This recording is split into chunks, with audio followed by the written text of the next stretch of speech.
जय श्री कृष्ण जी। राधे राधे। आप सबको मेरा ढेर सारा राम राम और प्यार भरा नमस्कार। आज मैं आपको जेठ मास महात्म्य कथा सुना रही हूँ। इस कथा में कुल 30 अध्याय हैं जो आपको मेरे इस चैनल पर एक के बाद एक उपलब्ध हो जाएंगे और आप प्लेलिस्ट में जाकर देखेंगे तो आपको सभी अध्याय एक ही साथ में मिल जाएंगे। वैसे तो वैशाख के महीने को बहुत ही पवित्र महीना माना गया है। स्नान, दान, धर्म, पुण्य सब के लिए वैशाख मास बहुत ही पवित्र महीना है। लेकिन जेठ का महीना भी कोई कम नहीं है। शास्त्रों में वैशाख मास के समकक्षी ही जेठ मास को बताया गया है। जेठ का महीना गर्मियों का सरताज है। इस महीने में अच्छे अच्छे लोग धूप से बचाव के लिए अपना सिर ढक लेते हैं, यहाँ तक कि उन्हें घूंघट भी निकालना पड़ता है। इसीलिए तो इस महीने को जेठ महीना कहते हैं, क्योंकि घर में जेठ जी बड़े होते हैं तो बहू रानियां उनसे घूंघट निकालती है। जेठ जी के बराबर इस महीने को उपमा या उपाधि दी गई है। यह महीना जलदान, पदवेश दान यानी जूता चप्पल का दान, छाता दान यानी चिलचिलाती धूप में हमें छाया की जरूरत होती है और वो छाया हमें छतरी, छत्र या छाता से प्राप्त होती है। इस तरह के दान के लिए सर्वोत्तम महीना है। सूर्य की किरणों की तपन की ज्येष्ठता के कारण हिंदू पंचांग में वर्ष के तीसरे महीने को ज्येष्ठ कहा जाता है। सर्वाधिक बड़े दिन वाला यह महीना गर्मी के हिसाब से सबसे ज्यादा कष्टकारी होता है। इस महीने में नौतपा भी लगता है, यानी कि लगातार 9 दिन तक भीषण गर्मी पड़ना। नौतपा यानी सर्वाधिक तपने वाले 9 दिन। ज्योतिषीय गणना के अनुसार मई के महीने के अंतिम दिनों से लेकर जून के महीने के शुरुआती दिनों तक नौतपा की अवधि रहती है। इस गणना के अनुसार माना जाता है कि जेठ महीने में सूर्य जब रोहिणी नक्षत्र में प्रवेश करता है तब गर्मी प्रचंड पड़ती है। इन दिनों में अधिकतम तापमान 45 डिग्री से 48 डिग्री तक पहुंच जाता है। आधुनिक मौसम वैज्ञानिक इसे हीट वेव या लू वाले दिन भी कहते हैं। भीषण गर्मी वाले इस ज्येष्ठ महीने को आम बोलचाल की भाषा में जेठ कहा जाता है। इस जेठ महीने की दोहा चौपाई के रूप में बड़ी अच्छी प्रशंसा की गई है, जो हम सुनकर बड़े प्रसन्न चित्त से इन नौतपा के दिनों को गुजार लेते हैं और बारिश का इंतजार करते रहते हैं। तो दोहा रूप में सुने। जेठ मास जो तपे निराशा, तब जानो बरसा की आशा। जेठ मास जो तपे निराशा, तब जानो बरसा की आशा। तपे नव तपा नव दिन जोय, तो पुन बरखा पूर्ण होय। तपे नव तपा 9 दिन जोय, तो पुन बरखा पूर्ण होय। अर्थात यदि जेठ के महीने में 9 तपा खूब तपा तो उस साल बारिश जमकर होगी। वहीं यदि 9 तपा के दौरान बीच में ही बारिश हो गई तो इसे 9 तपा का गलना कहा जाता है। ऐसा होने पर मानसून के दौरान अच्छी वर्षा की संभावना नहीं होती है। दूसरे दोहे में नक्षत्रों की कितनी प्यारी प्रशंसा की गई है, जो सुनिए आप। सर्व तपे जो रोहिणी, सर्व तपे जो मूर, परिवार तपे जो जेठ की, उपजे सातों तूर। जेठ के महीने के बारे में हमने बहुत सारी बातें कर ली है। अब हम ज्येष्ठ मास महात्म्य कथा का अध्याय शुरू करते हैं। तो आप बड़े प्रेम, श्रद्धा और आदर भाव से ज्येष्ठ मास महात्म्य कथा के प्रथम अध्याय का श्रवण करें। ऋषि लोग स्कंद जी से बोले कि हे षडानन, हम लोगों ने विस्तार पूर्वक वैशाख मास का महात्म्य भी भली प्रकार से सुना, परंतु फिर भी हमारे मन की तृप्ति नहीं हुई। इसलिए सबको संतुष्ट कर देने वाला ज्येष्ठ मास के महात्म्य को कृपा करके कहिए, जिसके द्वारा सुनने वालों के पाप नाश हों। इस ज्येष्ठ मास का देवता कौन है और इसके सेवन से क्या फल होता है तथा इसके सेवन की विधि क्या है, यह वार्ता हमसे कहिए। स्कंद जी ऋषियों से कहने लगे कि आप लोगों ने लोकोपचार के लिए अत्यंत ही उचित प्रश्न किया है। मैं आप लोगों से ज्येष्ठ मास के महात्म्य को कहता हूँ। जिस प्रकार सब देवताओं से श्री विष्णु भगवान बड़े हैं, प्रशंसा के योग्य हैं और प्रजा के पालन करता है, उसी तरह यह ज्येष्ठ मास के सब दिन श्रेष्ठ हैं और पर्व के समान है। इसलिए यह मास सब लोकों में श्रेष्ठ माना गया है। इस ज्येष्ठ मास में शौच आदि से निवृत्त होकर प्रातः काल स्नान करना चाहिए। इस प्रकार 10 अश्वमेध यज्ञ तीर्थ में स्नान गंगा लोकों को पवित्र करती है। समस्त पापों के नाश के लिए ज्येष्ठ मास में स्नान कर और 10 अश्वमेधेश्वर का दर्शन करें तो स्नान करता फिर दूसरी बार जन्म नहीं लेता। इस ज्येष्ठ मास के दिवस पुण्यतम और धर्म युक्त हैं। जिस जेठ मास में पाप नाशिनी और सुंदर स्रोत वाहिनी गंगा अवतीर्ण हुई, ज्येष्ठ मास की सब तिथियों में अधिक पुण्य देने वाली दशमी तिथि 10 प्रकार के पापों का नाश करने वाली है। उस दिन स्नान और दान अवश्य करना चाहिए। जलपूर्ण घट दान, जल दान, ताल पत्र यानी कि व्यंजन दान, चंदन दान, छत्र या छाता दान, जूता चप्पल यानी कि पदवेश दान, भगवान त्रिविक्रम के प्रत्यर्थ करना चाहिए। जूता दान करते समय हमें यह मंत्र बोलना चाहिए कि हे केशव, कांटों और कंकड़ों से रक्षा के निमित्त मैं जूता चप्पल यानी कि पदवेश दान करूंगा, जो कि सब स्थानों में सुख देने वाला है। इस पदवेश दान से आप मुझे शांति प्रदान करें। और छाता दान करते समय हमें यह मंत्र बोलना चाहिए कि हे केशव, हे प्रभु, इस लोक और परलोक में धूप से आप मेरी रक्षा करें। हे प्रभु, यह छत्र आपके प्रतीर्थ है, आपके प्रिय ब्राह्मण को मैंने दान दिया। शर्करा तथा जलपूर्ण घट दान का बहुत ही महत्व बताया गया है। इस दान को करते समय हमें यह मंत्र बोलना चाहिए कि मैंने शर्करा और जल से पूर्ण घट का दान दिया है। इससे 33 तिथियों के देवता प्रसन्न हो। व्यंजन दान भी महत्वपूर्ण है। व्यंजन दान को करते समय हमें यह मंत्र बोलना चाहिए कि सदैव धर्म को शांति देने वाले श्री विष्णु भगवान का प्रिय व्यंजन, प्रिय भोजन श्री त्रिविक्रम भगवान की प्रीति के लिए मैंने ब्राह्मण को दिया। सो हे प्रभु, आप स्वीकार करें। चंदन दान का भी बहुत महत्व बताया गया है, क्योंकि चंदन भगवान को बहुत ही प्रिय है। चंदन दान करते समय हमें मंत्र बोलना चाहिए कि यह कर्पूर खस से युक्त चंदन सुंदर और रुचिकर है, इसका मैं दान करता हूँ। इसके दान से देवता, ऋषि, पितर और मनुष्य सब तृप्त होते हैं। सो भगवान, आप इसे अपने मस्तक पर स्वीकार करें। इस प्रकार अपनी शक्ति के अनुसार अनेक दानों को देना चाहिए और प्राणी मात्र की रक्षा के लिए निर्जल देश में जल दान देना चाहिए। जो प्राणी मात्र के लिए जल दान देने में असमर्थ हैं, वह ब्राह्मण के लिए प्रतिदिन जल दान करें और पीपल, वट आदि वृक्षों का अनेक विधि द्वारा जल से सिंचन करें। जल दान से अधिक श्रेष्ठ दान न हुआ है और न ही कभी होगा। इसलिए सब उपायों से जल दान का विधान विशेष कहा गया है। जो मनुष्य मोहवश ज्येष्ठ मास में जल दान नहीं करता, वह घोर नरकों की यातना भोग कर पुनः पृथ्वी पर आकर चातक यानी कि चकवा या पपीहा की योनि में जन्म लेता है। इस विषय में मैं तुमसे एक प्राचीन इतिहास कहता हूँ।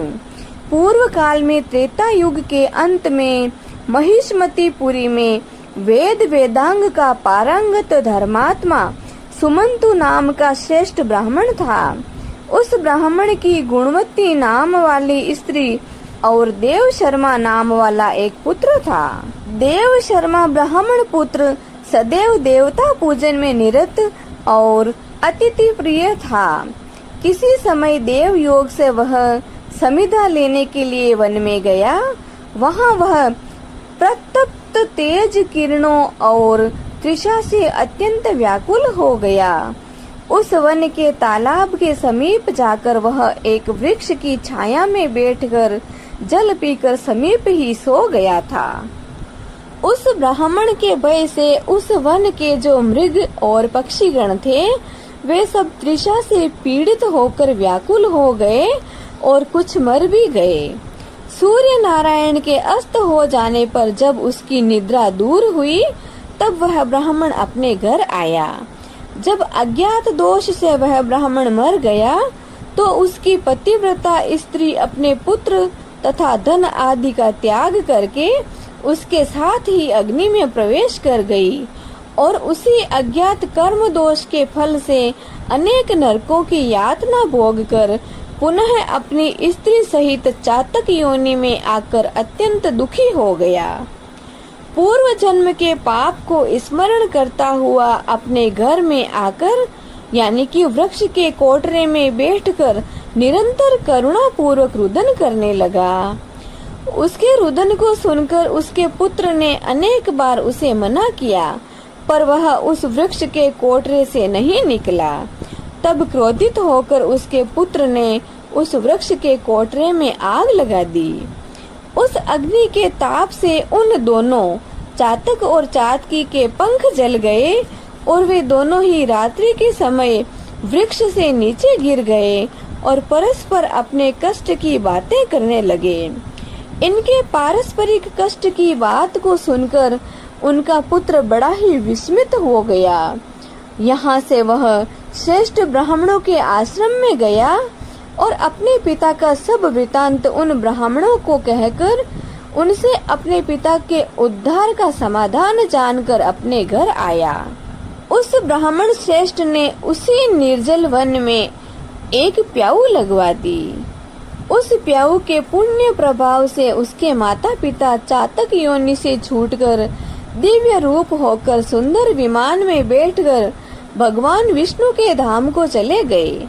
हे विप्रगण, मैंने पूर्व का वृतांत आप लोगों से कहा जिसमें जल मार्ग के अवरोध से जल दान की अद्भुत महिमा का वर्णन है। इति श्री ज्येष्ठ मास महात्म्ये जल दान महात्म्ये प्रथमो अध्याय संपूर्णम। बोलो श्री विष्णु भगवान की जय, लक्ष्मी मैया की जय, ज्येष्ठ मास महात्म्य कथा की जय। अब हम ज्येष्ठ मास महात्म्य कथा के दूसरे अध्याय का श्रवण करते हैं। स्कंद जी कहने लगे कि हे ऋषियों, ज्येष्ठ मास में देवताओं की संतुष्टि के निमित्त प्रतिदिन ब्राह्मणों को दही और चावल का दान देना चाहिए। चावल और दही के दान की महिमा कहने में शिवजी भी असमर्थ हैं। फिर लोक के निश्चार्थ में कुछ कहता हूँ। हे विप्र लोगों, अलकापुरी में गौतम नाम का एक ब्राह्मण रहता था। वह धर्मशास्त्र और पुराणों का ज्ञाता परंतु द्रव्यहीन और महान दुखी था। उसने अपने कुटुंब के पालन पोषण के लिए समस्त कर्मों को किया और शुभ तथा अशुभ फलों को जानता हुआ भी हर प्रकार के दानों को ले लेता था। फिर चोरों का साथी होकर चोरी करके भी जीविका करता रहा, परंतु फिर भी उसे कुछ धन प्राप्त न हुआ तो वह दूसरे देश को चला गया। समस्त कुटुंब को त्याग कर वह पाप बुद्धि बलि में दिए गए प्रेत पिंड की जीविका क्षुधा से आतुर होकर करने लगा। इस कारण शमशान में रहकर वह बलि खाने वालों के साथ सब कर्मों को त्याग कर बलि भोजन करने लगा और शक्तिहीन वृद्धावस्था से जीर्ण तथा क्षीण आयु हो गया। भोजन करने पर उच्छिष्ट पात्रों को तथा समस्त बलिदानों को लेकर उसके अन्न को काकों तथा दूसरे पक्षियों को देकर स्वेच्छा से उस ब्राह्मण ने स्वयं भी भोजन किया। इस प्रकार ज्येष्ठ मास में उसने बलिदान किया, किंतु जानबूझकर नहीं किया। जब इस पुण्य कर्म के पश्चात कुछ दिनों में उसकी मृत्यु हो गई, तब यमदूतों ने आकर उसको पाश में बांध लिया तथा जब उसको यमलोक में ले जाने लगे तब वह रोने लगा। उसके रोने पर यमदूत उसको मुग्धरों से मारने लगे, परंतु इसी बीच में भगवान विष्णु के दूत वहां पर आ गए।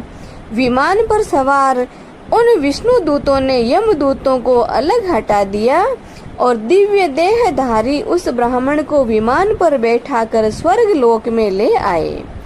यमदूत उस ब्राह्मण का सब वृत्तांत कहने के लिए यमराज के पास गए और कहने लगे कि हे प्रभु, जब हम उस ब्राह्मण को लेने के लिए उसके समीप गए, तब वहां पर विष्णु गणों ने आकर हमको खूब मारा, क्योंकि वे लोग स्वामी से युक्त हैं और हम नाथहीन हैं। अब हम लोग क्या करें? आज से आपकी सेवा नहीं करेंगे। दूसरे व्यापक स्वामी के पास जाते हैं। दूतों के ऐसे वचन सुनकर यमराज अत्यंत क्षुब्ध हुआ और शीघ्र भैंसे पर सवार होकर दंडधारी यमराज ने क्षण मात्र में वहां पहुंचकर विष्णु दूतों के सामने ही उनको भी प्रताड़ित किया। वे सब विष्णु दूत विमान छोड़कर भाग गए। उन्होंने रमापति विष्णु के पास जाकर सब समाचार निवेदन किया। समाचार सुनकर विष्णु भगवान क्रोध से रक्त वर्ण हो गए तथा गरुड़ पर सवार होकर यमलोक को गए। वहां उन्होंने इंद्र आदि सब देवताओं को साथ लेकर यमराज से युद्ध किया। तब देवता लोग यमदंड से अत्यंत पीटे जाने पर दशों दिशाओं में भाग गए। उस समय भगवान विष्णु ने क्रुद्ध होकर चक्र से यमराज का वध कर दिया।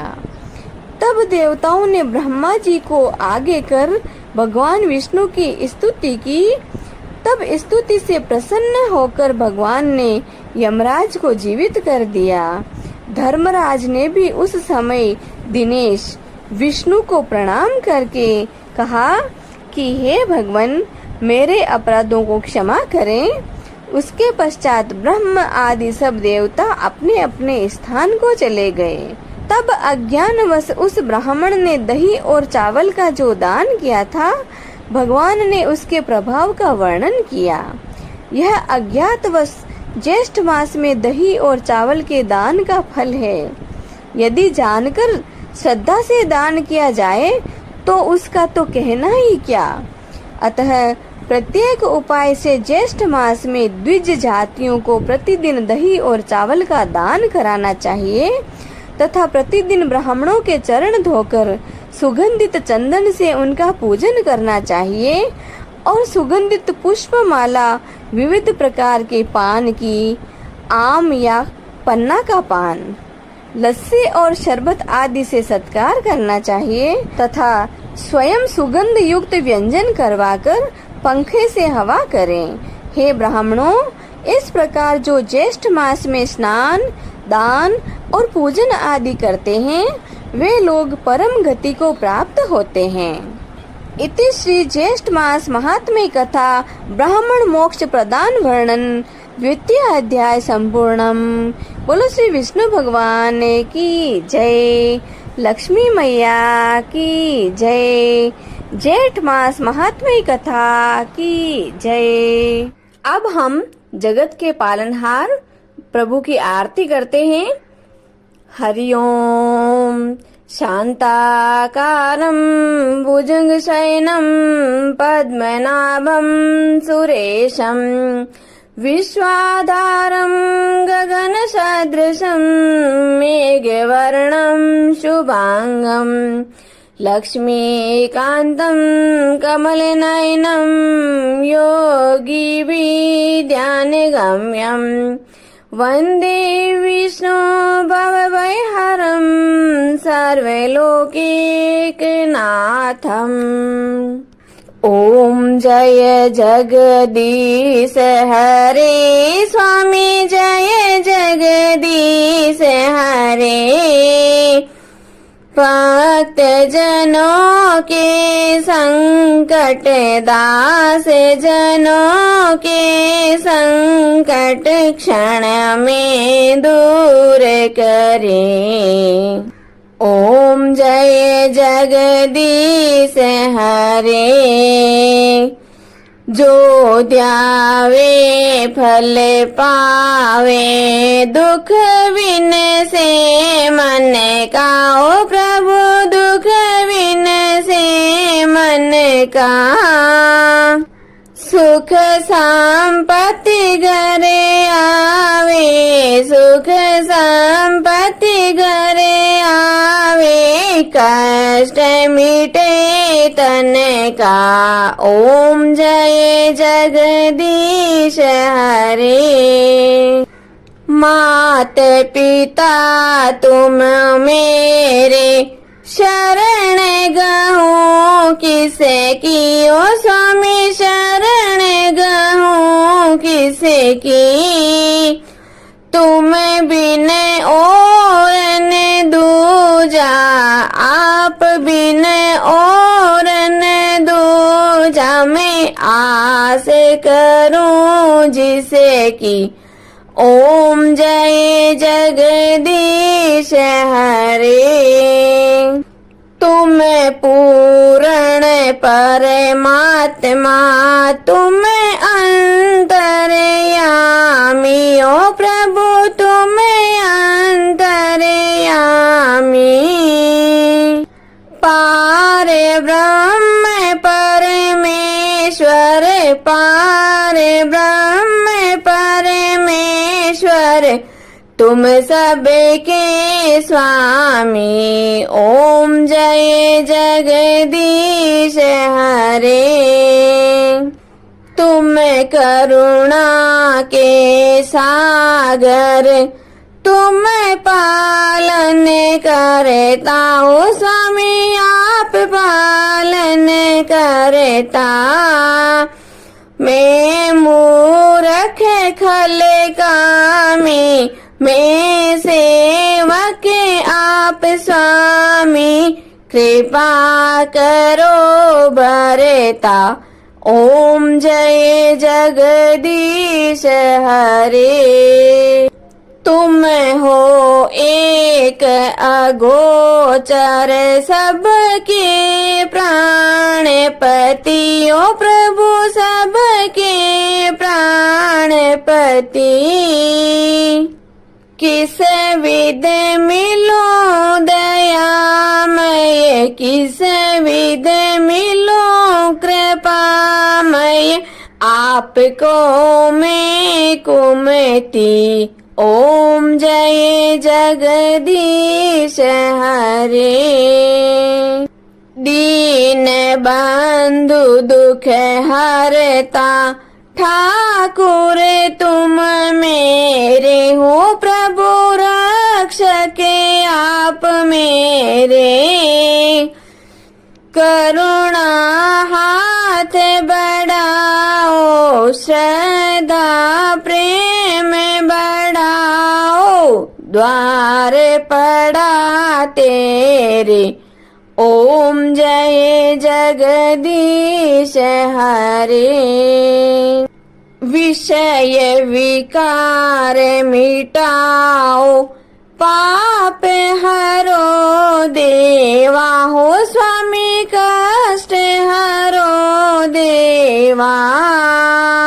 श्रद्धा भक्ति बढ़ाओ करुणा प्रेम बढ़ाओ। संतन की सेवा। ओम जय जगदीश हरे। तन मन धन सब कुछ है तेरा। हो स्वामी सब कुछ है तेरा। तेरा तुझको अर्पण आपका आपको अर्पण प्राण क्या लागे मेरा। ओम जय जगदीश हरे। श्री जगदीश स्वामी जी की आरती जो कोई नर नारी गावे, हो जारा पाप परा जावे। जारे घर लक्ष्मी जी आवे, हो जारे नवनिध होई जावे। हो जारा दुख दारिद्र जावे, हो जारे सुख संपत्ति आवे। होवे तो भक्ति मुक्ति पावे। कहत शिवानंद स्वामी रटते भोलानंद स्वामी, मनवांचित फल पावे। ओम जय जगदीश हरे। ओम जय जगदीश हरे। ओ स्वामी जय जगदीश हरे। ओ प्रभु जय जगदीश हरे। भक्त जनों के संकट, दास जनों के संकट, क्षण में दूर करे दाता, पल में दूर करे। ओम जय जगदीश हरे।